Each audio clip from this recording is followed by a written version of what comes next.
Pemirsa, Satuan Pamung Praja Palembang kerahkan 60 personel dalam penertiban pedagang kaki lima yang berjualan di sepanjang Jalan Basuki Rahmat Palembang untuk menghindari pembuangan sampah sembarangan dan crowded lalu lintas.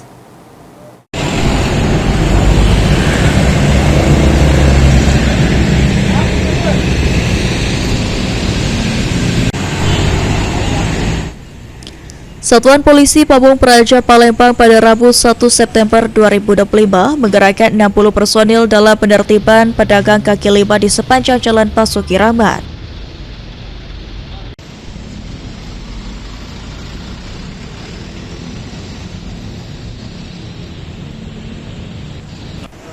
Kasih Operasional dan Pengendalian Heri Adriadi mengatakan penertiban sudah dilakukan sejak awal September 2025 dengan tujuan agar pedagang tidak berjualan di fasilitas umum seperti trotoar pinggir jalan.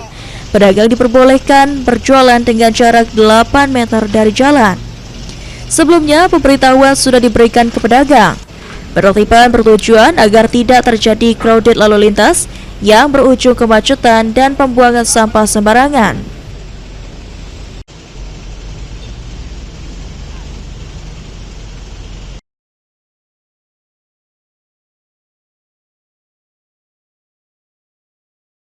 Hari ini kita fokus di Jalan Basuki Rahmat. Kemarin juga sudah kita tertibkan di wilayah sini karena kita lihat banyak pedagang yang berdagang di bibir aliran sungai ini, daerah aliran sungai ini. Jadi kita sudah memberikan surat peringatan kepada para pedagang untuk tidak lagi berdagang di daerah aliran sungai ini, di bibir aliran sungai ini. Dan kemarin sudah kita tertibkan, hari ini kita pantau lagi agar mereka tidak berdagang lagi di sini. Termasuk yang di tempat-tempat lain yang berdagang di. Sementara itu, salah satu warga Ahmadi merasa prihatin dengan penertiban yang dilakukan Satpol PP Palembang lantaran pedagang sudah berjualan jauh dari jalan dan sampah sudah dibersihkan pedagang. Membantu pasien dan kami juga bisa terbantu, Pak. Masalah kebersihan kami siapkan, asoy kami bersihkan sendiri.